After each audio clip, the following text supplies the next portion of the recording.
Hello friends, welcome to the political philosopher. Friends, आज हम लोगों का जो टॉपिक है वो बहुसंस्कृतिवाद को लेकर के है। ठीक है, तो बहुसंस्कृतिवाद या मल्टीकल्चरलिज्म इसको हम पढ़ेंगे। तो इसमें हमें क्या क्या पढ़ना है, एक बार हम उसको एक बार यहाँ पे समराइज कर लेते हैं। तो सबसे पहले हम पढ़ेंगे कि मल्टीकल्चरलिज्म क्या है। ठीक है, यानी कि बहुसंस्कृतिवाद क्या है, ये चीज़ हम देखेंगे। फिर हमें इसी टॉपिक में पढ़ना है कितने टाइप्स होते हैं इसके, कितने प्रकार हैं इसके। ठीक है, फिर इसकी क्या मान्यताएं हैं, क्या इसके अजम्पशंस हैं। फिर हम देखेंगे ये किस पर फोकस करता है। फिर हम इसी में देखेंगे मेल्टिंग पॉट क्या होता है, और इसी में देखेंगे सैलेड बाउल क्या होता है ना। और इसी में देखेंगे बहुसंस्कृतिवाद की आलोचना। फिर कुछ इंपॉर्टेंट फैक्ट देखेंगे हम। उसके बाद हम कुछ क्वेश्चंस को करेंगे। ठीक है, और ये हमारी वीडियो जो आ रही है लगभग 7 डेज हो चुके हैं। 7 दिनों के बाद आज हमारी वीडियो फिर से आ रही है। इसका एक रीज़न है कि थोड़ी व्यस्तता चल रही है, एग्ज़ाम्स आने वाले हैं और उसको लेकर के थोड़ा मैं बिज़ी हूँ। और प्रिपरेशन भी आप लोग साथ के साथ करते रहें जितना भी टाइम मिल रहा है आपको। ऐसा नहीं कि आप केवल मेरे वीडियो पे डिपेंड रहें। ठीक है, आप वीडियो देखते रहें, जितना मैं करा दूंगा आपको मैक्सिमम मैं कोशिश करूंगा कि आपका जून जो है जून तक मैं 6 से 7 यूनिट तक कवर करा दूं। और जो मैं जितना भी मैं पढ़ाऊंगा, ये मेरा प्रॉमिस है कि मैं बहुत ही मतलब डिटेल में पढ़ा रहा हूँ। ठीक है, ऐसा नहीं अगर जितना मैंने अभी तक मैंने 43 या 44 तक वीडियो डाल चुका हूँ मैं। अगर मैं चाहता तो इसमें मैं 44 टॉपिक्स कवर कर देता मैं। ठीक है, बट मैंने 44 टॉपिक्स के अलावा भी मेरे पास 10 टॉपिक और ऐसे 10 वीडियो बनेंगे, तब जाके आपकी पॉलिटिकल थ्योरी अच्छे से कवर होगी। फिर अगर आपने इतना वीडियो कर लेंगे तो मुझे नहीं लगता कि फिर कोई क्वेश्चन ऐसा होगा जो पॉलिटिकल थ्योरी से आप नहीं कर पाएंगे। तो जितना आप पढ़ें सॉलिड पढ़ें, और ज़्यादा फैक्चुअल डेटा के चक्कर में ना पड़े। ठीक है, क्योंकि नेट में ज़्यादा फैक्ट नहीं पूछता, कॉन्सेप्चुअल क्वेश्चन ज़्यादा पूछता है, जिसमें कथन और कारण वाले क्वेश्चन आते हैं, स्टेटमेंट बेस्ड क्वेश्चन आते हैं। तो वो सारे क्वेश्चन पर आप ज़्यादा फोकस करें। और अगर आप स्पेशली डीएसएसबी की तैयारी कर रहे हैं तो ये पॉलिटिकल थ्योरी वाला सेक्शन आपके लिए बहुत ज़्यादा इंपॉर्टेंट है। ठीक है, थोड़ी सी आप लोगों को बीच बीच में प्रॉब्लम इसलिए आएगी क्योंकि मुझे थोड़ी सी कफ की प्रॉब्लम है, और अभी प्रॉपर तरीके से ठीक नहीं हुआ हूँ मैं, और इस वजह से भी कुछ वीडियो बनाने में दिक्कतें आ रही थी, और कुछ मेरी पर्सनल प्रॉब्लम थी। ठीक है, अब चलते हैं हम अपने बहुसंस्कृतिवाद की तरफ। ये तो हमारा अ, एक ग्राफ हो चुका है कि जैसे कि हमें क्या पढ़ना है उसके बारे में हमने थोड़ा बहुत समझ लिया। ठीक है, अब हम देखते हैं बहुसंस्कृतिवाद क्या है, और इसके क्या क्या बेनिफिट्स हैं पढ़ने के, और क्या क्या इसमें हमें पढ़ना है वो देखते हैं। चलिए, बहुसंस्कृतिवाद एक ऐसी विचारधारा है जो किसी एक राष्ट्र में विभिन्न संस्कृतियों के लोगों का आपसी सौहार्द व सद्भाव से मिलजुल कर जीवन बिताना संभव बनाती है। यानी कि multiculturalism is an ideology that believes that possible for the people of different cultures to live together in harmony and harmony in the nations, harmony in one nation। यानी कहने का मतलब है, आपको अगर आसान भाषा में समझना है कि बहुसंस्कृतिवाद एक ऐसी विचारधारा है, एक ऐसी आइडियोलॉजी है जो एक राष्ट्र के अंदर, ठीक है, मान लीजिए आपका एक देश है इंडिया। इस इंडिया में बहुत सारी कल्चर के, बहुत सारी संस्कृतियों के लोग रहते होंगे। जैसे मान लीजिए हिंदू है, मुस्लिम है, सिख है, ईसाई हैं। ठीक है, तो बहुत सारे कल्चर्स के, बहुत सारी संस्कृतियों के लोग रहते हैं यहाँ पे। तो इन सब संस्कृतियों के बीच, इन सब कल्चर्स के बीच में एकता को बना के रखना, आपसी सद्भाव को बनाकर रखना ही क्या कहलाता है, बहुसंस्कृतिवाद कहलाता है। यानी कि कहने का मतलब है कि एक देश के अंदर, मान लीजिए हमारा कंट्री है, इस देश में बहुत सारी संस्कृतियां होंगी। ठीक है, तो इन सारी संस्कृतियों में आपस में क्या होनी चाहिए, आपस में सामंजस्य होना चाहिए। ठीक है, ऐसा नहीं कि इन सब में भेदभाव फैले और देश का विखंडन हो। ठीक है, नहीं, बल्कि इन सब में क्या होना चाहिए, इंटरकनेक्टिविटी होनी चाहिए, जिससे कि एक देश का विकास अच्छे तरीके से हो सके। अब देखिए, बहुसंस्कृतिवाद में और क्या क्या चीजें पाई जाती हैं? इसमें धर्मनिरपेक्षता, सर्वधर्म धर्म समभाव, यानी कि सभी धर्मों के साथ समान भावना रखी जाएगी। अल्पसंख्यकों की सुरक्षा के उपाय इसमें होते हैं। राजनीतिक अधिकार शामिल होते हैं तथा इसमें उपसंस्कृतियों के असंतोष व विद्रोह, अलगाववाद, नस्लीय, धार्मिक घृणा व सांप्रदायिकता जैसे मुद्दे भी शामिल होते हैं। अब आपको समझना क्या है इसमें, कि जैसे क्वेश्चन बनता क्या है वो चीज आप समझें। जैसे दे देगा निम्नलिखित में से बहुसंस्कृतिवाद के बारे में कौन सा कथन सही नहीं है या कौन कौन सी बातें सही है। तो सबसे पहले आपको जानना है इसमें क्या होता है। इसमें धर्मनिरपेक्षता होती है। ठीक है, धर्मनिरपेक्षता का मतलब होता है कि इसमें किसी भी धर्म को स्पेशली महत्व नहीं दिया जाता है। यानी कि सरकार जो होती है ना, हमारे देश की जो गवर्नमेंट होगी, वो किसी एक धर्म को प्रमोट नहीं करेगी, ना ही तो सरकार का कोई धर्म होगा। ठीक है, और इसमें जितने भी रहने वाले हमारे देश में जितने भी धर्म के लोग होंगे, ठीक है, सभी धर्मों का समान भाव से क्या किया जाएगा, उनका सम्मान किया जाएगा। और बहुसंस्कृतिवाद में क्या होता है, अल्पसंख्यक जो होते हैं उनकी सुरक्षा के भी उपाय किए जाते हैं। ठीक है, और बहुसंस्कृतिवाद में और क्या होता है, इसमें अल्पसंख्यकों को क्या मिलता है, राजनीतिक अधिकार मिलता है। अब क्वेश्चन आता है कि अल्पसंख्यक कौन होते हैं। अल्पसंख्यक किसी देश में वे लोग होते हैं, जैसे मान लीजिए ये हमारी कंट्री है, ठीक है, इसमें अगर किसी कम्युनिटी का 50% से कम रिप्रेजेंटेशन है, ठीक है, 50% से कम उनका अगर प्रतिनिधित्व है, तो वो अल्पसंख्यक कहलाएंगे। ठीक है, तो इसमें धर्मनिरपेक्षता होती है बहुसंस्कृतिवाद में। इसमें सभी धर्मों का समान सम्मान किया जाता है। इसमें बहुसंस्कृतिवाद में अल्पसंख्यकों की सुरक्षा की बात की जाती है। इसमें अल्पसंख्यकों के राजनीतिक अधिकारों की बात की जाती है। इसमें जो अलग अलग संस्कृतियां होती हैं उनको यह अधिकार मिलता है कि वे अपनी संस्कृति का प्रचार प्रसार कर सकें, वे सरकार का विद्रोह कर सकें, वे बहुसंस्कृति जो बहुलवादी संस्कृतियां हैं उनका भी वो विरोध कर सकती हैं। ठीक है, तो ये सारी चीजें क्या है, आपको इन सब चीजों को याद रखना है। ठीक है, ये बहुत ज्यादा इंपॉर्टेंट टॉपिक है और ये वाला खास करके इंपॉर्टेंट स्टार बना दे रहा हूं मैं, आप इसको नोट कर लें, पॉइंट्स में बना लें।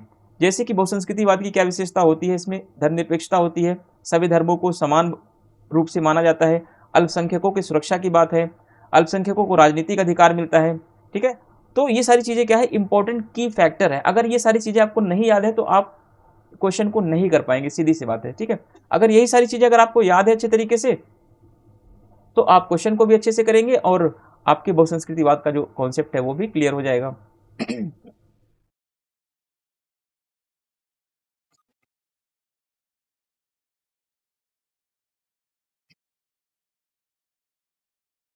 चलिए, एक बार अगर हम समझें यहाँ पे तो बहुसंस्कृतिवाद के बारे में, बहुसंस्कृतिवाद क्या है। ठीक है, यहाँ पे अगर देखते हैं,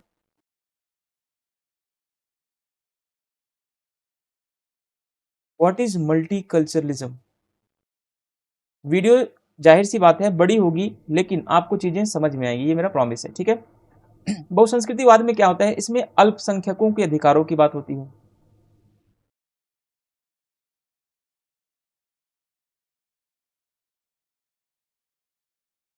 जो माइनॉरिटी होती हैं किसी भी कंट्री में, उनके राइट्स की बात यहाँ पे होगी। बहुसंस्कृतिवाद में और क्या होता है, बहुसंस्कृतिवाद में जो राष्ट्र होता है वो धर्मनिरपेक्ष होता है। ठीक है, जो कंट्री होती है इसमें मल्टीकल्चरलिज्म में, वो सेकुलर होती है, सेकुलर कंट्री होगी। ठीक है, तो नेक्स्ट हमें क्या याद रखना है, इसमें सभी धर्मों के साथ समान व्यवहार, सभी धर्मों के साथ समानता का व्यवहार किया जाता है। यानी कि कहने का मतलब है किसी धर्म को ज्यादा या किसी धर्म को कम महत्व नहीं दिया जाएगा। ठीक है, इसमें क्या होता है, अल्पसंख्यक जो होते हैं, जो माइनॉरिटी होती है, अल्पसंख्यकों को राजनीतिक अधिकार दिया जाता है, उनको सांस्कृतिक अधिकार है, उनको सरकार की आलोचना करने का भी अधिकार है। ठीक है, तो अल्पसंख्यकों के साथ साथ जो बहुसंख्यक होते हैं उनको भी ये सारे अधिकार मिलते हैं। ठीक है, तो ये सारी चीजें, ये की फैक्टर हैं, यही सारे उठ के पॉइंट्स क्या होते हैं एग्जाम में आते हैं, तो आपसे वहीं पे गलती होती है। तो इन सब पॉइंट्स को आप अच्छे से जरूर याद रखें। अब देखिए मैंने इसको रेड कलर से लिखा हुआ है। बहुसंस्कृतिवाद की क्या विशेषता है? इसकी प्रमुख विशेषता है एकता के भीतर विविधता। ठीक है, अब क्वेश्चन आता है कि बहुसंस्कृतिवाद की विशेषता क्या है? विविधता के भीतर एकता है या फिर एकता के भीतर विविधता है? ठीक है, तो इसकी जो विशेषता है एकता में विविधता है। ठीक है, एकता के अंदर क्या है? विविधता है। जैसे एकता का मतलब हमारी एक कंट्री हो गई, ये एक है, यूनाइटेड है। ठीक है, तो इसके अंदर हमारी बहुत सारी डाइवर्सिटी है, अलग अलग कल्चर है, अलग अलग भाषाएं हैं, अलग अलग संस्कृतियां हैं। क्या है ये विविधताएं हैं। ठीक है, यानी कि इसकी प्रमुख विशेषता क्या है? एकता के भीतर विविधता है, ना कि विविधता में एकता। ठीक है, तो ये बात जरूर आप ध्यान रखना। It's main characteristic is diversity with in unity and not unity in diversity. तो इसको स्टार बना लेना। ये सारे फैक्चुअल, ये सारे कॉन्सेप्ट हैं, ये सब एग्जाम में डायरेक्ट उठ के आते हैं। ठीक है, देखिए बहुसंस्कृतिवाद और क्या चाहता है? बहुसंस्कृतिवाद सांस्कृतिक विविधता व राष्ट्रीय एकता का मिश्रण चाहता है। यानी कि बहुसंस्कृतिवाद कहता है कि हमारा देश क्या हो? एक बना रहे, और इसके अंदर क्या हो? अलग अलग संस्कृतियां भी हों, लेकिन हमारे देश में क्या हो? एकता भी बनी रहे। एकता के साथ साथ क्या हो? विविधता भी विद्यमान रहनी चाहिए। अब देखिए आगे, बहुसंस्कृतिवाद दृष्टिकोण का तात्पर्य संस्कृतियों की अनेकता का सकारात्मक प्रसार तथा विभिन्न सांस्कृतिक समूहों को पहचान और सम्मान का अधिकार प्रदान करना है। बहुसंस्कृतिवाद का क्या उद्देश्य है? यानी जितनी संस्कृतियां हैं उन सबको तो अपना अधिकार है ही है कि अपनी संस्कृतियों को आगे बढ़ाएं।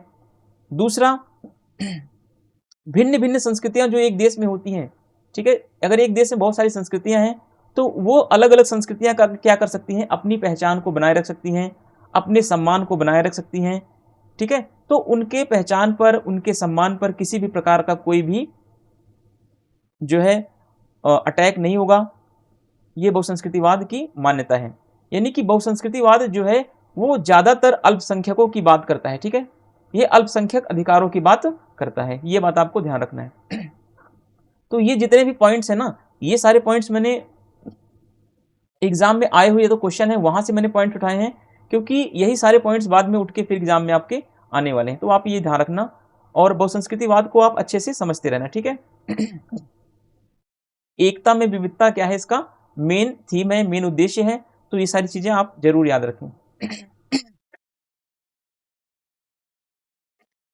देखिए, बहुसंस्कृतिवाद एक ऐसी विचारधारा है जो समाज में अल्पसंख्यक वर्गों, देखिए ठीक है, अल्पसंख्यक वर्गों के हितों को दर्शाता है। अब यहाँ पे क्या क्वेश्चन आ जाएगा कि बहुसंस्कृतिवाद एक ऐसी विचारधारा है जो समाज में बहुसंख्यक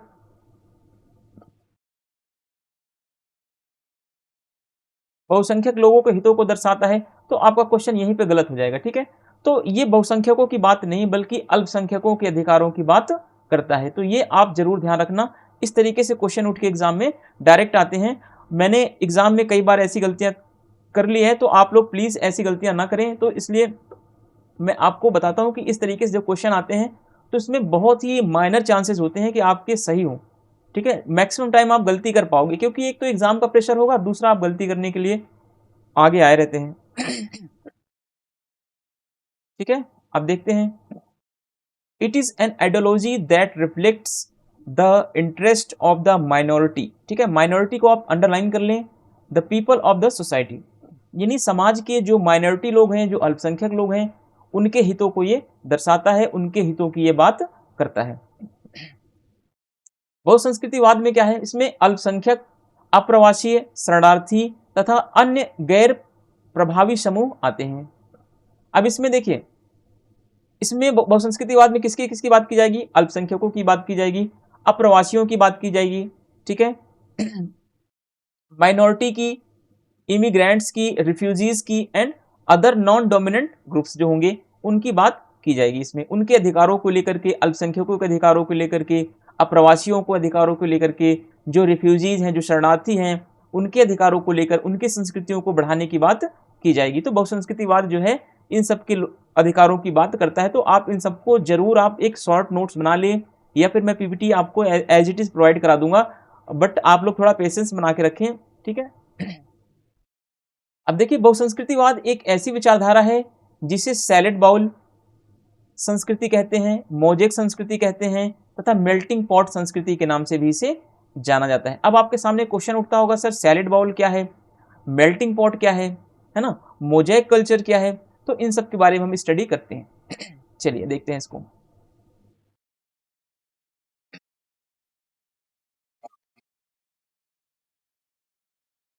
चलिए देखते हैं मेल्टिंग पॉट और सैलेड बाउल क्या है। मेल्टिंग पॉट व सलाद का कटोरा, इसको बोलते हैं सैलेड बाउल। ठीक है, सलाद का कटोरा या सैलेड बाउल आ जाए, कुछ भी आ जाए, तो आप हिंदी इंग्लिश वाले थोड़ा सा अपना मेंटेन करके रखेंगे। ठीक है, मेल्टिंग पॉट व सैलेड बाउल कहाँ पे है? अमेरिका में बहुसंस्कृतिवाद के संदर्भ में दो धारणाओं के रूप में प्रचलित है। अब क्वेश्चन आएगा कि मेल्टिंग पॉट और सलाद बाउल कहाँ पर प्रचलित है? तो ये अमेरिका में बहुत ज्यादा इसका प्रचलन है। और ये किस संदर्भ में भी यूज होता है? ये बहुसंस्कृतिवाद को लेकर के यूज होता है। अब हम समझेंगे कि मेल्टिंग पॉट क्या होता है और सलाद बाउल क्या होता है। ठीक है, देखिए मेल्टिंग पॉट में विभिन्न संस्कृतियां, राष्ट्रीयताएं अमेरिकी मूल्यों में आत्मसात हो जाती हैं। जैसे मान लीजिए कि यहाँ पे क्या है, जैसे कि एक यहाँ पे कप है ये, ठीक है, इसके अंदर मान लीजिए चाय रखी हुई है। ठीक है, तो चाय में क्या है, चाय में बहुत सारी संस्कृतियां मिली हुई हैं। चाय में जैसे मान लीजिए चीनी मिला हुआ है, चाय की पत्ती मिली हुई है, दूध मिला हुआ है, इसमें पानी मिला हुआ है, अदरक मिला हुआ है, इलायची मिली हुई है ना, बहुत सारी चीजें मिलकर क्या कर रही हैं, एक लास्ट में एक ऐसी संस्कृति का निर्माण कर रही हैं जो चाय के नाम से जानी जाती है, जो टी के नाम से जानी जाएगी। ठीक है,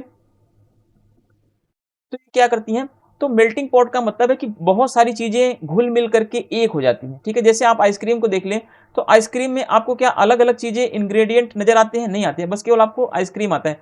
क्या आपको चीनी अलग दिखता है उसके अंदर? क्या आपको जो स्वीटनर मिलाया रहता है वो दिखता है? क्या आपको दूध अलग दिखता है? नहीं, सारी चीजें मिलके क्या करती हैं, एक आइसक्रीम का रूप दे देती हैं। इसी को कहते हैं मेल्टिंग पॉट, यानी कि सारी चीजें घुल मिल के क्या करती हैं, एक चीज का निर्माण कर देती हैं। तो इसी को मेल्टिंग पॉट कहा जाता है। ये अमेरिका के संदर्भ में यूज होता है। ठीक है, अमेरिका में बहुत सारी संस्कृतियां हैं, वो सारी संस्कृतियां मिलकर एक यूनाइटेड स्टेट ऑफ अमेरिका के संस्कृति का निर्माण करती हैं।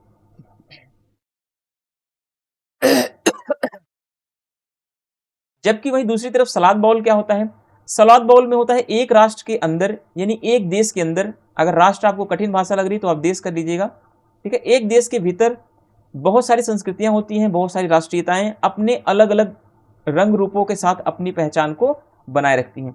अगर आप देखेंगे कि यहाँ पे जैसे एक कटोरा रख है ना, मान लीजिए एक प्लेट है, तस्तरी है, कुछ भी है मान लीजिए, तो यहाँ पे अगर सलाद का बाउल है, जैसे मान लीजिए यहाँ पे फिर खीरा रखा हुआ है, यहाँ पे टोमेटो है, यहाँ पे ऑनियन है, यहाँ पे बहुत सारी चीज़ें है ना रखी हुई है, चुकंदर है, ये फलाना फलाना करके है ना, तो बहुत सारी चीज़ें रखी हुई, तो क्या होता है, इसमें अलग अलग चीज़ें दिख रही है ना, तो इसी को क्या बोलते हैं, सैलेड बाउल। सैलेड बाउल में आप सलाद के कटोरे को जब देखेंगे तो वहाँ पे अलग अलग चीज़ें अलग अलग नजर आती हैं, वहाँ पे सारी चीज़ें मिली हुई नजर नहीं आती आपको, जैसे कि आइसक्रीम में नजर आती हैं। आप चाय चाय चाय में आप बता सकते हैं कि चाय जो चाय बन के तैयार हुई है, इसके अंदर चीनी कहाँ है, इसके अंदर दूध कहाँ है, नहीं दिखता ना आपको, तो वो तो मेल्टिंग पॉट हो गया है, सारी चीज़ें घुल मिल कर एक हो गई हैं, उसी को मेल्टिंग पॉट बोल दिया गया। अगर आप वही सलाद के कटोरे को देखेंगे, सैलेड बाउल को देखेंगे, तो अलग अलग सलाद, जो सलाद में इंग्रेडिएंट्स होंगे, जो अलग अलग चीज़ें रखी हुई, तो आपको स्पष्ट रूप से दिखेगी कि ये गाजर है, ये चुकंदर है, ये खीरा हुआ है, ये प्याज है, ये अलग चीज़ है। ठीक है, तो आपको सारी चीज़ें अलग अलग दिखेगी, तो इसी को क्या बोलते हैं, इसी को सैलेड बाउल बोलते हैं। ठीक है, अब सैलेड बाउल का कॉन्सेप्ट ज़्यादातर प्रचलित है यूके में, आप इंडिया में भी देख सकते हैं सैलेड बाउल का कॉन्सेप्ट। बहुसंस्कृतिवाद सलाद का कटोरा, ये सैलेड बाउल की धारणा का क्या करता है, समर्थन करता है। अब क्वेश्चन आपके सामने दो चीजें आएंगी, क्वेश्चन जहां पे आप गलती करते हो। ठीक है, मैंने भी एग्जाम में एक बार गलती की थी, और फिर मैंने जिंदगी में वो क्वेश्चन कभी भी मुझसे गलती नहीं हुआ। गलती क्या किया था मैंने, अब आपको मैं वहां पे समझा देता हूं, सैलेड बाउल और मेल्टिंग पॉट को लेकर आप यहां पे समझे। जो सैलेड बाउल है, ठीक है, सैलेड बाउल जो है, सलाद का कटोरा है, चीजें घुल मिल के एक बर्तन में एक हो गई हैं, तो इसमें आपको नहीं पता चल रहा ना क्या क्या चीजें इसमें मिलाई गई हैं, एक व्यंजन बन के, एक फूड बन के तैयार हुआ है, लेकिन आपको पता नहीं चल रहा ना क्या क्या चीजें इसमें मिली हुई हैं, तो इसको क्या बोलते हैं, मेल्टिंग पॉट। ठीक है, ये मेल्टिंग पॉट हो गया। मेल्टिंग पॉट कहाँ पे है, अमेरिका में है। वहीं दूसरी तरफ सैलेड बाउल, सैलिड बाउल को हम यूके के संदर्भ में देख सकते हैं, इंडिया के संदर्भ में देख सकते हैं। देखिए सैलिड बाउल में क्या होता है, सलाद का कटोरा क्या है, ये सलाद के कटोरे में आपको दिख रहा है ना, ये टमाटर है, ये प्याज है, ये मूली है ना, अलग अलग चीजें जो रखी हुई हैं वो स्पष्ट रूप में दिख रही है, पर इस जो मेल्टिंग पॉट में चीजें आपको नहीं दिख रही हैं। ठीक है, तो ये सारी चीजें आपको डिफरेंस करना है मेल्टिंग पॉट और सैलिड बाउल में। जो सैलिड बाउल और मेल्टिंग पॉट दोनों होते हैं, क्या करते हैं, बहुसंस्कृतिवाद को सपोर्ट करने वाले हैं। ठीक है, अब देखते हैं बहुसंस्कृतिवाद का उद्भव कैसे होता है ना, इमरजेंस ऑफ द मल्टीकल्चरलिज्म। बहुसंस्कृतिवाद एक नवीन अवधारणा है जो 1960 के दशक में अमेरिकन अश्वेत आंदोलन के रूप में उभरा। अमेरिकन अश्वेत आंदोलन क्या है, अमेरिकन अश्वेत आंदोलन का तात्पर्य है कि अमेरिका में काले लोग और गोरे लोगों को लेकर के एक संघर्ष होता है 1960 के दशक में। तो काले लोग जो हैं वो अपनी संस्कृति को बनाए रखने की मांग करते हैं, वे अपनी संस्कृतियों को बचाए रखने की मांग करते हैं। ठीक है, जबकि वही गोरे लोग क्या करते हैं, काले लोगों पर दबाव बनाते हैं कि जो अश्वेत हैं, जो अफ्रीकन लोग हैं, जो अमेरिका में आके बस चुके हैं, ठीक है, वे क्या, उनके ऊपर गोरे लोग जो हैं अमेरिका के, वे दबाव बनाते हैं कि काले लोग जो हैं वो अमेरिका के गोरे लोगों की संस्कृति को एक्सेप्ट करें और जो काले लोग हैं वो अपनी संस्कृति को अमेरिकन संस्कृति में मिला दें। ठीक है, मेल्टिंग कर दें उसको, उनका कोई अस्तित्व नहीं रहे, बल्कि एक अमेरिका की गोरे कल्चर की जो एग्जिस्टेंस है वो बना रहे। ठीक है, तो इसी को लेकर के डिबेट होता है, एक आंदोलन होता है जो अश्वेत लोगों के द्वारा स्टार्ट किया जाता है। यह 1980 और 1990 के दशक में अपने चरम पर पहुंच चुका था।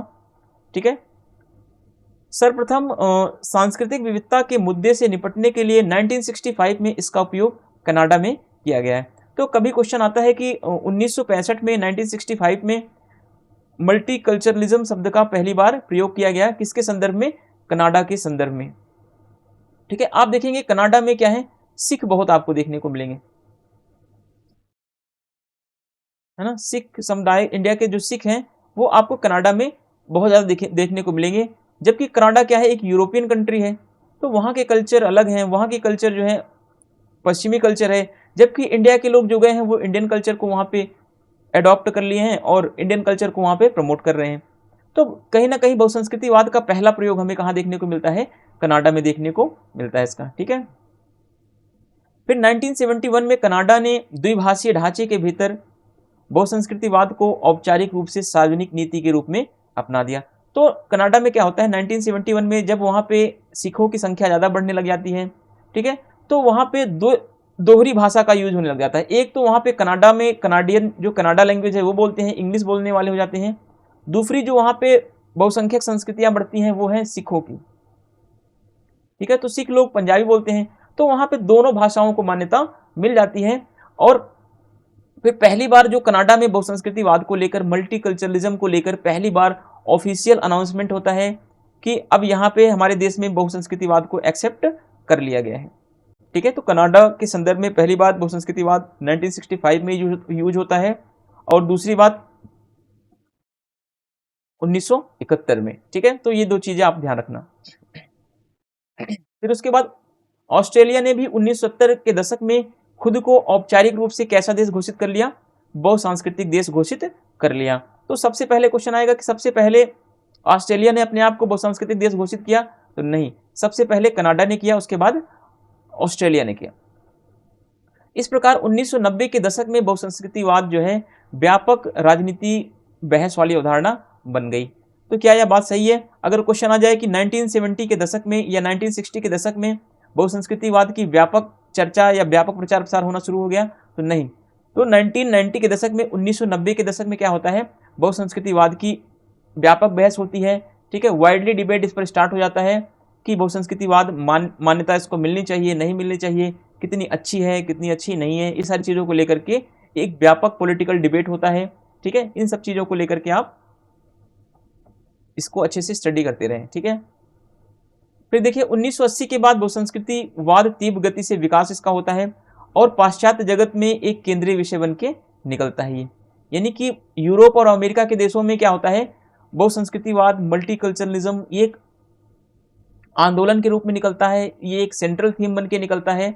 ठीक है, फिर साम्यवाद के पतन के बाद निर्जातीय राष्ट्रवाद पूर्वी यूरोप में एक सशक्त विचारधारा के रूप में सामने आता है। ठीक है, यानी कि जैसे साम्यवाद का पतन होता है, साम्यवाद का पतन कब होता है? 25 दिसंबर 1991। ठीक है, ये क्या होता है, इसमें यूएसएसआर का क्या होता है, विघटन हो जाता है।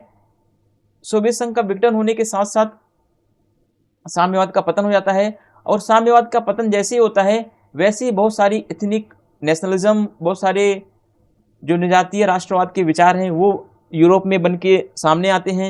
यह दर्शाने की कोशिश की जाती है कि कौन सी जातियां श्रेष्ठ हैं, कौन से विचार श्रेष्ठ हैं, ये किसकी संस्कृति ज़्यादा महत्वपूर्ण है, अमेरिका की संस्कृति ज़्यादा अच्छी है या यूरोप की संस्कृति ज़्यादा अच्छी है ना। इन सब चीज़ों को लेकर के अमेरिका में, यूरोप की कंट्रियों में निजातीय समूहों को लेकर के डिबेट उत्पन्न होता है कि वहाँ पे यह डिबेट चलता है कि श्वेत लोग ज़्यादा अच्छे होते हैं या फिर अश्वेत लोग ज़्यादा अच्छे होते हैं। इन सब चीज़ों को लेकर के एक डिबेट होता है। फिर बहुत सारी संस्कृतियों को लेकर के फिर यह डिबेट उठता है कि क्या श्वेत लोगों के अधिकार ही एकमात्र अधिकार हैं, तो फिर ब्लैक लोग कहाँ जाएंगे, जो अश्वेत लोग हैं उनके अधिकारों का क्या करना है। ठीक है, तो इन सब चीज़ को लेकर बड़े बड़े पॉलिटिकल थिंकर्स जो थे उन्होंने डिबेट किया, जिसमें बिल किमलिका और भिखु पारीक, है ना, ये सारे थिंकर्स, आरिस मेरियम यंग, तो इन सब ने क्या किया, डिबेट किया, जिसके बाद एक बहुसंस्कृतिवाद के रूप में एक नई विचारधारा सामने निकल के आती है। अब जिसके कारण पूर्वी यूरोप में अप्रवासियों और अल्पसंख्यकों के समक्ष अनेक समस्याएं उत्पन्न होने लगी। अब समस्याएं क्यों हो रही उत्पन्न? क्योंकि अब यहाँ पे यूरोप में निजातीयता की समस्या आ चुकी है। निजातीयता का मतलब होता है कि जो यूरोप के लोग हैं वही श्रेष्ठ हैं, या जो अमेरिका के लोग हैं वही श्रेष्ठ हैं, वही ग्रेट मैन हैं। अफ्रीकन लोग क्या हैं, अमेरिका से बाहर जाएं। ठीक है, काले लोगों को अमेरिका में कोई जगह नहीं है, इनकी संस्कृति बेकार है। ठीक है, ये सारी चीज़ों को लेकर के अमेरिकन संस्कृति को वर्चस्व मिलता है, श्वेत लोगों को अधिकार मिलता है, अश्वेत लोगों को अधिकार नहीं मिलता है। तो ये सब चीज़ों को लेकर के बहुत सारी प्रॉब्लम्स आती हैं। ठीक है, तो इन सब चीज़ों को लेकर अल्पसंख्यकों के सामने जो हैं बहुत सारी समस्याएं आती हैं। जैसे मान लीजिए अमेरिका में जो बहुसंख्यक वर्ग के लोग हैं उनको तो अधिकार मिला हुआ है, लेकिन अमेरिका में जिनकी जनसंख्या 2%, 3%, 10% है, उनके पास कोई अधिकार नहीं है। तो ये सारी चीज़ें, बहुत सारी समस्याएं उत्पन्न हो रही हैं। अब देखिए अनेक देशों में क्या होता है, अनेक देशों में स्वायत्तता और अलगाव जैसी समस्याएं उत्पन्न होने लगी। कनाडा में क्यूबेक, ब्रिटेन में स्कॉटलैंड, बेल्जियम में फ्लैंडर्स एवं स्पेन में कैटालोनिया इसके प्रमुख उदाहरण हैं। यानी कि अब देखिए, अब अलग अलग संस्कृतियां क्या कर रही हैं, अपने देश में ही अलग अलग राज्य बनाने की, अलग अलग कंट्री बनाने की डिमांड कर रही हैं। जैसे कि कनाडा में क्यूबेक प्रांत बनाने की मांग उठ गई, ब्रिटेन में स्कॉटलैंड बनाने की मांग उठ गई, है ना, क्योंकि जो स्कॉटलैंड से संस्कृति को मानने वाले थे वो कह रहे हैं हमें स्कॉटलैंड दे दो, जो बेल्जियम देश में जो फ्लैंडर्स थे वे फ्लैंडर्स राष्ट्र की मांग कर रहे हैं। तो ऐसे करके बहुत सारे अलग अलग देश थे जहाँ पे अलग अलग संस्कृतियों की डिमांड के कारण वहाँ पे देशों में डिवीजन आ चुका था, और जिसके कारण बहुसंस्कृतिवाद को फिर मान्यता देनी पड़ी। इन समस्याओं का समाधान उदार लोकतंत्र के पास न होने के कारण बहुसंस्कृतिवाद दार्शनिक क्षेत्र में महत्वपूर्ण हो गया। ठीक है, तो जो ये डिमांड हो रही थी बहुसंस्कृतिवादी, जो अलग अलग संस्कृतियां थी अलग अलग देशों में, है ना, जैसे अमेरिका में बहुत सारी संस्कृतियां थी, तो इन्होंने अलग अलग डिमांड कर दी, हमें अलग देश दे दो, हमें अलग कंट्री दे दो, हमें कैलिफोर्निया बना दो, हमारा ये बना दो, हमारा वो बना दो। ठीक है, तो इस तरीके से जो लिबरल आइडियोलॉजी थी उसके पास ऐसा कोई सॉल्यूशन नहीं था कि वो इस तरीके से कोई चीज़ कर पाए। तो जब उदारवाद फेल हो चुका था पूरी तरीके से, तो उदारवाद के फेल होने के बाद बहुसंस्कृतिवाद आता है, और बहुसंस्कृतिवाद एक महत्वपूर्ण आइडियोलॉजी बन के सामने निकलता है। ठीक है, तो आइडियोलॉजी के जो संदर्भ में बहुसंस्कृतिवाद को देखते हैं तो ये अलग अलग संस्कृतियों की, अलग अलग कल्चर्स के जो माइनॉरिटीज़ हैं उनके अधिकारों की बात करता है। अब देखते हैं बहुसंस्कृतिवाद का ऐतिहासिक परिप्रेक्ष्य क्या है, या फिर बहुसंस्कृतिवाद के कितने चरण हैं। इन सब चीज़ों को एक एक करके हम यहाँ पे स्टडी करेंगे। ठीक है, बिल किमलिका ने बहुसंस्कृतिवाद के विकास के 3 चरण बताए। अब कभी क्वेश्चन यहाँ से उठता है, बिल किमलिका ने बहुसंस्कृतिवाद या मल्टीकल्चरलिज्म के कितने स्टेजेस बताए हैं, कितने फेजेस बताए हैं, तो 3 फेजेस के बारे में उन्होंने डिस्क्राइब किया हुआ है। ठीक है, तो कौन कौन से फेजेस हैं इन सबको एक एक करके हम डिटेल में पढ़ेंगे। हालांकि अगर मैं पढ़ाना चाहता तो मैं आपको शॉर्ट में ऐसे बता के निकल जाता और 5 पेज में आपका ये बहुसंस्कृतिवाद कंप्लीट हो जाता है प्रॉपर तरीके से। बट मुझे ऐसा नहीं करना, मैं सारी चीज़ों को आपको डिटेल में समझाने की कोशिश करूँगा, ठीक है, जितनी मेरी नॉलेज है। बाकी आप लोग कितना आप समझ सकते हैं वो आपके ऊपर भी डिपेंड करता है, ठीक है। अब देखिए बहुसंस्कृतिवाद के विकास के कितने चरण है, 3 चरण है, ऐसा बिल किमलिका बताते हैं, ठीक है।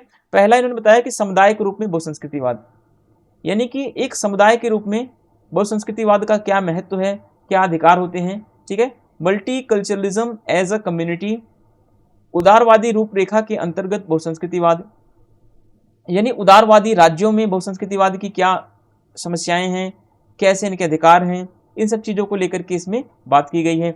कैसे उदारवादी राज्यों में बहुसंस्कृतिवाद का विकास होता है, ठीक है, कैसे कैसे समुदायवाद के रूप में बहुसंस्कृतिवाद का विकास होता है, ठीक है, कैसे राष्ट्र निर्माण की प्रतिक्रिया के स्वरूप में बहुसंस्कृतिवाद आता है। तो ये सारी चीज़ें हम यहाँ पे एक एक करके स्टडी करेंगे। तो हमें 3 चीज़ें बेसिकली याद रखनी है, जैसे कि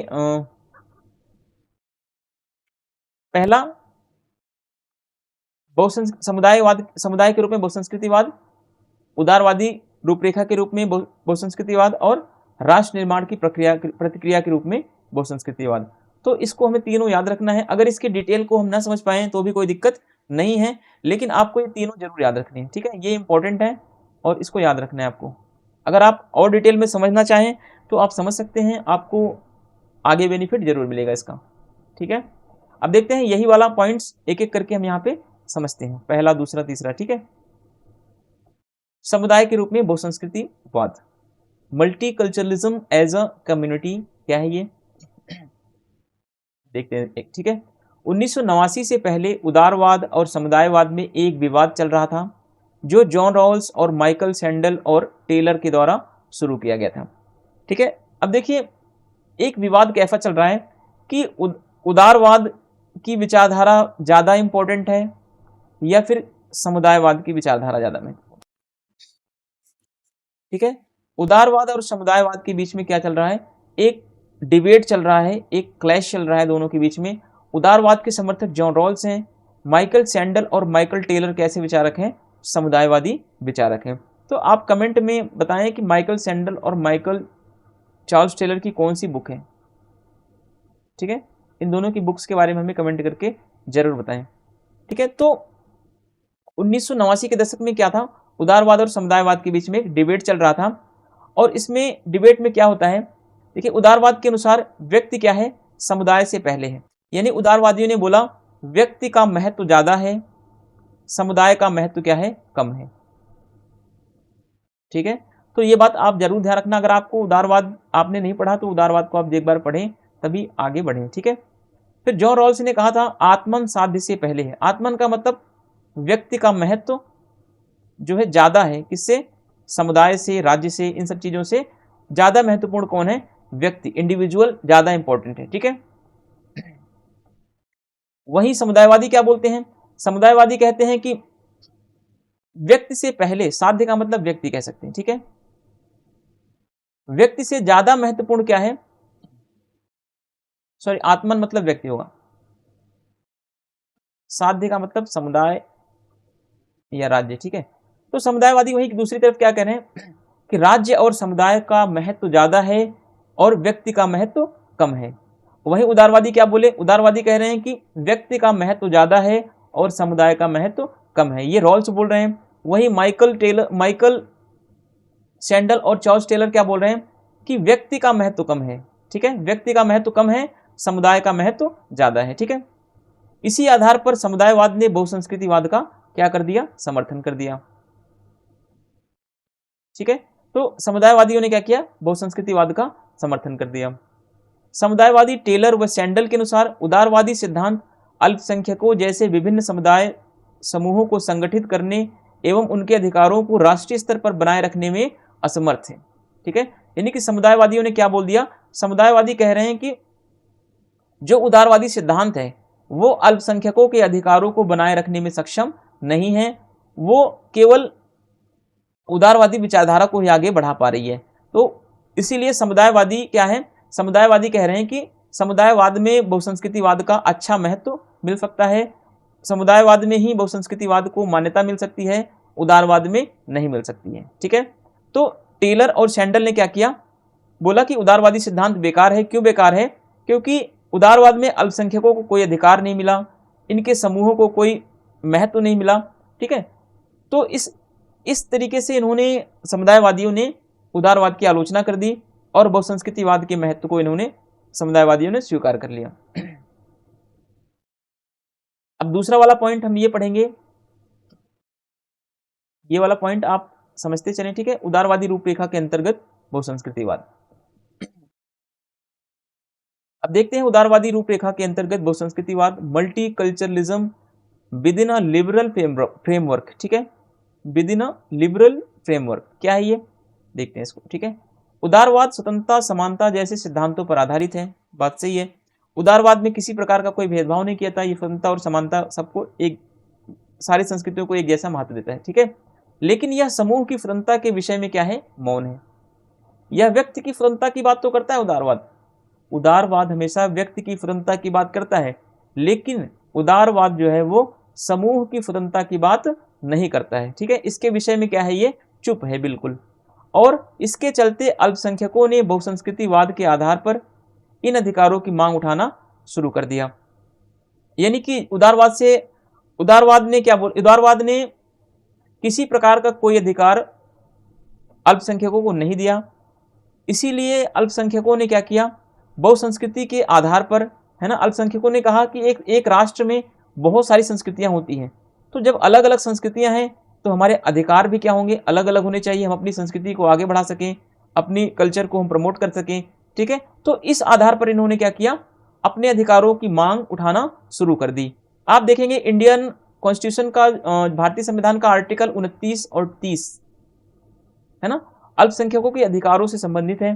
तो अल्पसंख्यकों के अधिकारों की बात करता है, यानी कि कहता है कि इंडिया में जितने भी अल्पसंख्यक हैं, जितनी भी माइनॉरिटीज़ हैं, उन सबको यह राइट्स है कि वे अपनी संस्कृति को बढ़ा सकते हैं, अपनी शिक्षा को आगे बढ़ा सकते हैं, अपनी भाषा को आगे बढ़ा सकते हैं। ठीक है, इस तरीके से फिर बहुसंस्कृतिवादियों ने भी क्या किया, बहुसंस्कृतिवादियों ने भी एक डिमांड उठाई कि जितने भी अल्पसंख्यक होते हैं, ठीक है, जितने भी समाज में अल्पसंख्यक हैं, वे सब क्या करेंगे, उन सब के अधिकारों की सुरक्षा के लिए, उन सब के अधिकारों की डिमांड के लिए कुछ ना कुछ व्यवस्था होनी चाहिए भाई समाज में। ठीक है, तो इस तरीके से अल्पसंख्यकों ने बहुसंस्कृतिवाद के माध्यम से अपने अधिकारों की बात उठा दी। अब देखिए जोसेफ राज ने मल्टीकल्चरलिज्म अ लिबरल पर्सपेक्टिव 1994 में ये बुक लिखी गई है। तो आप जब भी बुक का नाम याद रखें तो पूरा बुक याद जरूर रखें। ठीक है, कभी कभी शॉर्ट में आपको नाम याद रहता है मल्टीकल्चरलिज्म तक, लेकिन इसके आगे कभी दे देता है पूरा इसका पर्सपेक्टिव तक नहीं याद है, तो आप गलती कर जाते हैं वहां पे मैचिंग में। ठीक है, जोसेफ राज ने मल्टीकल्चरलिज्म लिबरल पर्सपेक्टिव के अंतर्गत यह तर्क दिया है कि व्यक्ति की स्वायत्तता के लिए यह जरूरी है कि उसे अपनी संस्कृति के साथ जुड़ने का अवसर मिलना चाहिए। ठीक है, यानी कि जोसेफ राज बोल रहे हैं कि व्यक्ति तभी स्वतंत्र माना जाएगा जब वह अपनी संस्कृति से जुड़ा हुआ होगा। यानी कि अगर व्यक्ति अपनी संस्कृति से समाज में नहीं जुड़ पाएगा, ठीक है, यानी कि एक समाज है, ठीक है, ये मान लीजिए समाज है हमारा, इसमें बहुत सारी संस्कृतियां हैं। ठीक है, मान लीजिए ये समाज में ये क्या है, इतने वर्ग के लोग जो हैं यहाँ पे बहुसंस्कृति है और कुछ लोग यहाँ पे अल्पसंख्यक हैं, इनकी संस्कृति है। तो ऐसा नहीं है कि ये जो अल्पसंख्यक है बहुसंख्यकों की बातों को मानने के लिए बाध्य हो जाएं। ठीक है, यानी कि जोसेफ राज का मानना है कि व्यक्ति तभी स्वतंत्र होगा वास्तविक रूप में जब उसकी जो संस्कृति है वो अपनी संस्कृति के साथ जब तक वो जुड़ नहीं पाएगा तब तक वो वास्तविक रूप में स्वतंत्र नहीं होगा। आप मान लीजिए कि आप अमेरिका में रह रहे हैं, ठीक है, आप यूएसए में चले गए हैं और अमेरिका में सभी जितने भी लोग हैं वहाँ पे एक ऐसा रूल बना दिया जाए कि जितने लोग अमेरिका में रहते हैं वे लोग सभी क्रिसमस मनाएंगे। ठीक है, क्रिसमस का त्यौहार मनाएंगे। ठीक है, और यहाँ अमेरिका में किसी भी, चाहे कोई भी संस्कृति हो, वो नहीं मनाई जाएगी, ना तो होली, ना दिवाली, ना ही किसी भी टाइप्स का कोई हिंदू का त्यौहार, ना कोई मुस्लिमों का त्यौहार, है ना। केवल अमेरिका के लोग जो मूल लोग हैं क्रिसमस का त्यौहार वो मनाएंगे और किसी तरीके का त्यौहार नहीं मनाएंगे। तो क्या जो इंडियन लोग होंगे वहाँ पे, क्या वे अपने आप को स्वतंत्र महसूस करेंगे? क्या अपने आप से वो जुड़ पाएंगे? नहीं जुड़ पाएंगे ना। तो वे तो फिर अमेरिका की संस्कृति को मानने को बाध्य हो जाएंगे, है ना। इसका मतलब है कि जोसेफ राज यही बताना चाह रहे हैं कि जब तक व्यक्ति तभी स्वतंत्र होगा, तभी स्वायत्त होगा, तभी उसको फ्रीडम वास्तविक रूप में मिल पाएगी जब वो अपनी संस्कृति को मना पाएगा, अपनी संस्कृति का प्रचार प्रसार कर पाएगा, जब वो अपनी संस्कृति से प्रॉपर तरीके से जुड़ पाएगा। ठीक है, अगर व्यक्ति, देखिए जोसेफ राज कह रहे हैं कि अगर वह व्यक्ति आश्वस्त हो या फिर उसे विश्वास हो कि उसकी संस्कृति फल फूल रही है, वह अपनी संस्कृति से जुड़ा हुआ है व्यक्ति, और दूसरों का सम्मान भी मिल रहा है उसे, तो सद्जीवन के लिए उपयुक्त विकल्प के बड़े चयन का अवसर मिल जाता है। ठीक है, यानी जोसेफ राज कह रहे हैं कि अगर कोई व्यक्ति, उसको यह विश्वास हो जाए कि उसकी संस्कृति क्या हो रही है, आगे बढ़ रही है, उसकी संस्कृति का प्रचार प्रसार हो रहा है, उसकी संस्कृति को सम्मान मिल रहा है, अगर ये सारी चीजें अगर किसी एक देश में हो रही हैं, तो उसके मन में क्या आएगी, उसके मन में पॉजिटिव विचार आएंगे, सकारात्मक विचार आ जाएंगे। ठीक है, तो उसके लिए क्या होगा, फिर वो देश के विकास में भी अच्छे तरीके से योगदान दे सकता है। अगर मान लीजिए आप अमेरिका में चले गए, आप काम कर रहे हैं, वहां पे आपको कोई संस्कृति, कोई त्यौहार, कुछ भी मनाने का अधिकार नहीं है, केवल आपको एक ही राइट मिला हुआ है कि वो आप क्रिसमस का त्यौहार मना सकते हैं, या फिर जो अमेरिका के लोगों का त्यौहार है वही मना सकते हैं। ठीक है, तो ऐसे में क्या करेंगे, ऐसे में तो आपका अमेरिका से जुड़ाव क्या होगा, लगाव टूट जाएगा।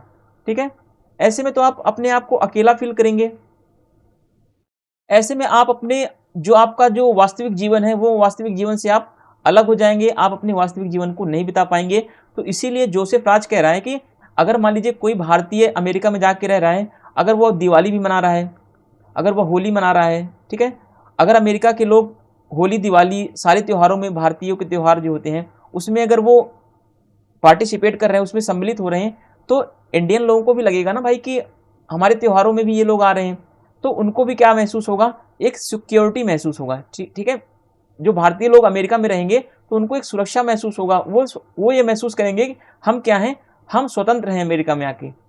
ठीक है, तो यही जोसेफ राज ये बताना चाह रहे हैं कि अगर कोई व्यक्ति किसी दूसरे देश में या अपने ही देश में रह रहा है, अगर उसकी संस्कृति फल फूल रही है, तो उसको, इसका मतलब है कि वो क्या है, वो एक पॉजिटिव वे में जी सकता है। अगर आप इंडिया का एग्जांपल लें, अगर इंडिया में मान लीजिए कि इंडिया में बहुत सारे रहते हैं, हिंदू हैं इंडिया में, मुस्लिम हैं, सिख हैं, ईसाई हैं, है ना, जैन हैं, बौद्ध हैं, इतनी कल्चर इंडिया में रहती है मान लीजिए। तो अगर इंडिया में केवल हिंदुओं को राइट मिल जाए, मुस्लिमों को राइट ना मिले, अगर मुस्लिमों की संस्कृति का सम्मान ना हो, मुस्लिमों को सभी लोग गाली दें, तो क्या मुस्लिम लोग क्या अपने आप को अच्छा महसूस करेंगे, यहाँ पे नहीं अच्छा महसूस करेंगे। ठीक है, तो जब तक मुस्लिमों को यह विश्वास नहीं होगा कि हमारी संस्कृति का भारत में सम्मान हो रहा है, हमारी संस्कृतियाँ आगे बढ़ रही हैं, है ना, तब तक मुस्लिम समुदाय के लोग जो हैं वो अच्छे तरीके से अपने जीवन को नहीं जी सकते। चाहे मुस्लिम हो, चाहे हिंदू हो, चाहे कोई भी कम्युनिटी हो, मैं XYZ की बात नहीं कर रहा हूँ, मैं किसी की बात नहीं कर रहा हूँ, मतलब एक एग्जाम्पल के थ्रू समझाने का ये प्रयास है कि अगर आप किसी देश में रह रहे हैं, तो जब तक आपकी संस्कृति को महत्व नहीं मिलेगा, तब तक आप क्या फील करेंगे, इनसिक्योर आप फील करते रहेंगे। ठीक है, तो ये चीज कहने का मतलब है, तो इन सारी चीजों को आप अच्छे से समझिए एग्जाम्पल के थ्रू। चलिए देखते हैं इसमें। फिर इसी तरह अपनी संस्कृति के साथ जुड़ाव व्यक्ति के लिए आत्मसिद्धि का आवश्यक साधन सिद्ध होता है। ठीक है, जोसेफ राज यही कह रहे हैं कि अगर व्यक्ति अपनी संस्कृति के साथ जुड़ जाता है, तो वो अपने लक्ष्य को आसानी से हासिल कर सकता है।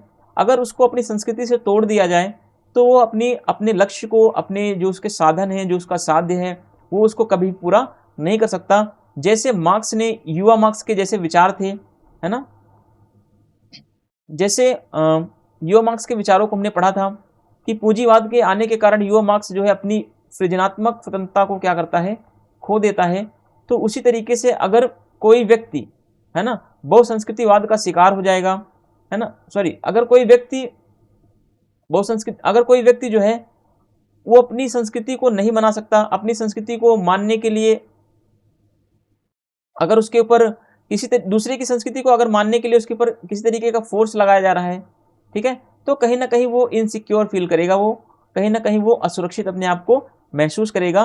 तो इसके लिए जरूरी है कि कोई भी व्यक्ति हो, ठीक है, चाहे किसी भी देश में रह रहा है, उसकी संस्कृति का सम्मान होना चाहिए। ठीक है, उसकी संस्कृति का सम्मान के साथ साथ उसे यह महसूस भी होना चाहिए कि उसकी संस्कृति के प्रति लोगों का सम्मान जो है और उसकी संस्कृति का क्या हो रहा है, विकास हो रहा है। ठीक है, तो ये सारी चीजें, बहुसंस्कृतिवाद इन सब चीजों का समर्थन करता है, अल्पसंख्यकों के अधिकारों की बात करता है, अल्पसंख्यकों की संस्कृतियों को बढ़ाने की बात करता है।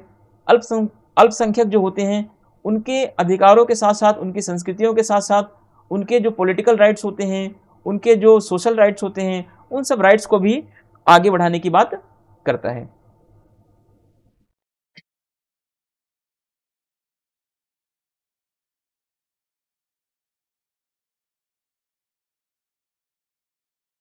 चलिए अब देखते हैं तीसरा पॉइंट जो बिल किमलिका ने बताया था कि राष्ट्र निर्माण की प्रतिक्रिया के रूप में बहुसंस्कृतिवाद, multiculturalism as a response to nation building.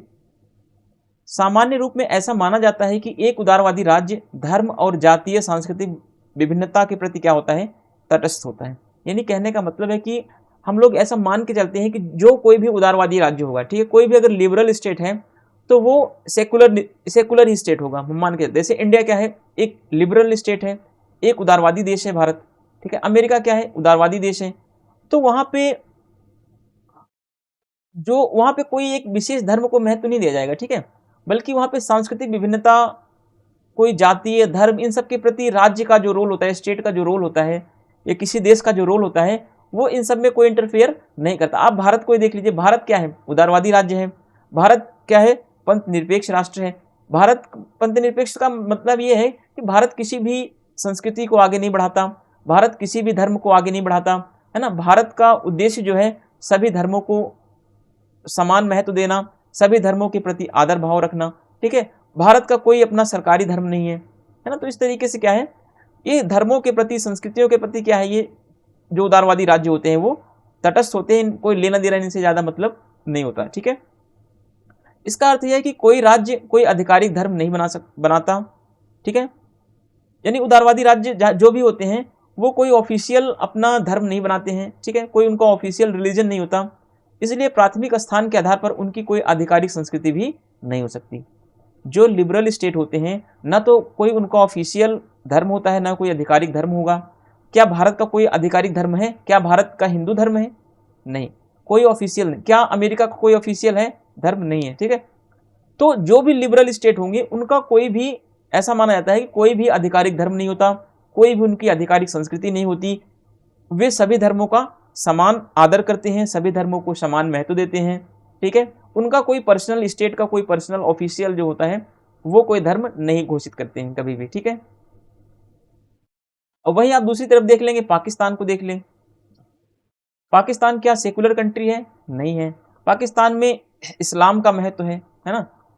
आप सऊदी अरब को देख लें, आप ईरान को देख लें, इराक को देख लें, यहाँ सब पे ये सब क्या है, ये सब मुस्लिम देश हैं।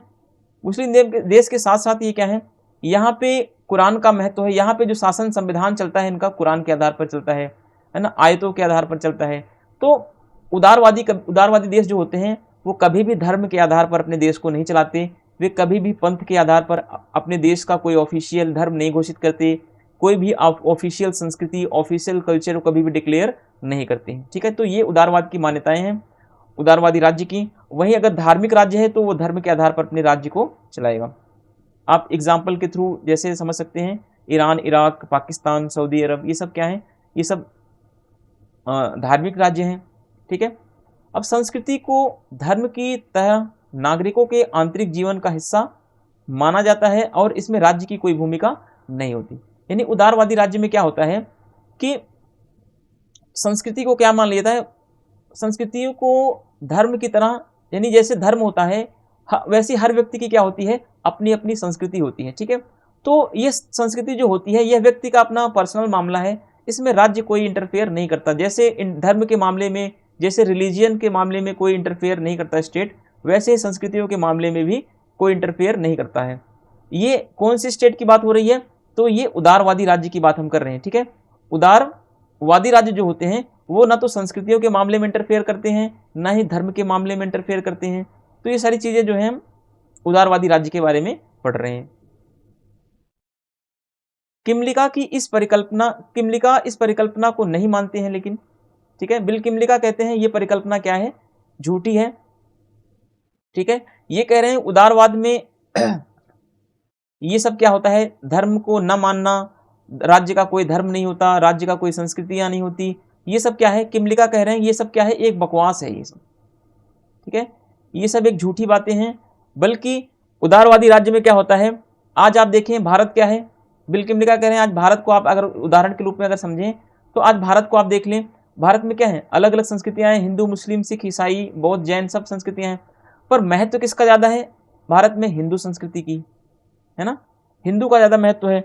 तो बिल किमलिका यही तो कह रहे हैं कि उदारवादी देश होते हैं वो कहते तो हैं हम किसी भी धर्म को नहीं मानते, किसी भी संस्कृति को नहीं मानते, हमारा कोई धर्म नहीं है, कोई संस्कृति नहीं है, पर होता क्या है वास्तविक रूप में, होता यही है कि कहते कुछ है और करते कुछ है। ठीक है, आप भारत में देखें, भारत में क्या है, इंडिया में हमारे मुस्लिम संस्कृति को कम महत्व, ईसाई को कम महत्व, अलग अलग संस्कृतियों को कम महत्व दिया है और हिंदू संस्कृति को अधिक महत्व दिया गया है। ठीक है, तो वही बिल किमलिका कह रहे हैं कि उदारवादी राज्य की जो संकल्पना है वो अधूरी है, हम इसको नहीं मानते हैं। ठीक है, उन्होंने बताया कि उदारवादी राज्य ने राष्ट्र निर्माण के किसी न किसी बिंदु पर राष्ट्रीय संस्कृति फैलाने का प्रयास किया जो अवसरों, विश्वासों, एकात्मकता जैसे राष्ट्रीय लक्ष्यों में क्या हो सके, लाभदायक हो सके। बिल किमलिका बताते हैं कि जो उदारवादी राज्य होते हैं वो राष्ट्र निर्माण करना चाहते हैं। ठीक है, वो राष्ट्र निर्माण करना चाहते हैं, वो देश का निर्माण करना चाहते हैं, और वो क्या करते हैं, वे एक जगह पे आकर, ठीक है, वे कहीं ना कहीं राष्ट्रीय संस्कृति को फैलाने का प्रयास करते हैं। जैसे आज आप देख लेंगे जो नेता होते हैं हमारे देश के, वो क्या करते हैं, वो ये कह रहे हैं कि हम भारत को क्या बनाएंगे, हिंदू राष्ट्र बनाएंगे। क्यों बनाओगे भाई, सभी हिंदू हो जाएंगे तो मुस्लिम कहाँ जाएंगे, है ना, सब सिख कहाँ जाएंगे, ईसाई कहाँ जाएंगे, जैन कहाँ जाएंगे, बौद्ध कहाँ जाएंगे, फारसी कहाँ जाएंगे, कहाँ जाएंगे सभी लोग जो अलग अलग माइनॉरिटीज रह रही हैं, अलग अलग अल्पसंख्यक रह रहे हैं, अलग अलग कल्चर्स रह रही हैं। आप तो कहीं ना कहीं राष्ट्र को आगे बढ़ाने के लिए क्या कर रहे हैं, आप कहते हैं कि हम अपने देश को आगे बढ़ाने के लिए हमारा हिंदुत्व बहुत जरूरी है। ठीक है, हिंदुत्व जरूरी है तो भाई और संस्कृतियों की भी तो बात करो, आप और संस्कृतियों की बात क्यों नहीं कर रहे। कहीं ना कहीं आप जो अल्पसंख्यक लोग रह रहे हैं, जो मुस्लिम हैं, जो सिख हैं, जो ईसाई हैं, आप उनके ऊपर हिंदुत्व का क्या कर रहे हैं, हिंदुत्व की बातों को थोप रहे हैं कहीं ना कहीं। ठीक है, क्यों थोप रहे हैं, क्योंकि आप ये दिखाना चाह रहे हैं कि हम राष्ट्र को आगे बढ़ा रहे हैं हिंदुत्व के माध्यम से। पर बिल किमलिका कह रहे हैं कि ऐसा नहीं होना चाहिए। बिल किमलिका ने यही बताया कि उदारवादी राज्य क्या करते हैं, वो ये दिखाते हैं झूठा कि हम सभी धर्मों को समान महत्व देते हैं, लेकिन वो वास्तव में क्या करते हैं, वास्तव में वो केवल एक संस्कृति को महत्व देते हैं और क्या करते हैं, बाकी संस्कृतियों को नीचा समझते हैं। वो जहाँ पे बहुसंस्कृति होती है, जहाँ पे बहुसंख्यक होते हैं, उन्हीं संस्कृतियों को महत्व दे करके बाकी अल्पसंख्यक संस्कृतियों को नकार दिया जाता है, या फिर अल्पसंख्यकों को भी बाध्य किया जाता है बहुसंख्यक संस्कृतियों को मानने के लिए, ऐसा बिल किमलिका कहते हैं। ठीक है, तो कहीं ना कहीं बिल किमलिका ने क्या किया है, उदारवादी जो राज्य की परिकल्पना है उसको नकार दिया है। तो ये इंपॉर्टेंट पॉइंट है। ठीक है, तो ये आप जरूर नोट कर लें। हाँ, मेरा थोड़ा पढ़ाने का जो मैं समझाता हूँ थोड़ा फास्ट समझाता हूँ, इस वजह से हो सकता है कनेक्टिविटी आपकी न बन पाए। अगर आपको थोड़ी प्रॉब्लम है तो आप दोबारा से सुन लीजिएगा। ठीक है, अब देखिए, क्योंकि अमेरिका में 50 वर्ष से कम वर्ष के प्रवासियों को नागरिकता प्रदान करने के लिए अंग्रेजी भाषा सीखनी पड़ती है, और स्कूलों में भी क्या होता है, अनिवार्य रूप से इंग्लिश पढ़ना पड़ता है।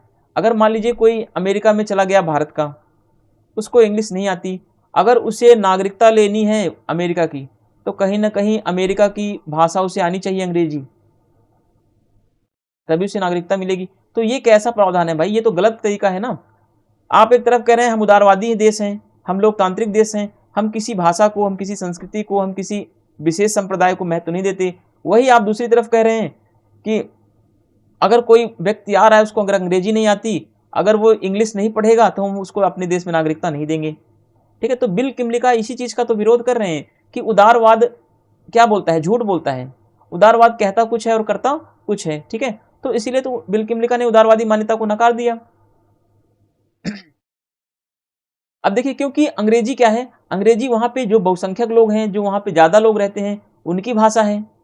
ठीक है, इसीलिए कई भाषाई अल्पसंख्यक वहां पे हानि की स्थिति में होते हैं। बिल किमलिका कह रहे हैं कि जो अमेरिका में लोग रहते हैं, ज्यादातर लोग वहां पे बहुसंख्यक अंग्रेजी बोलते हैं।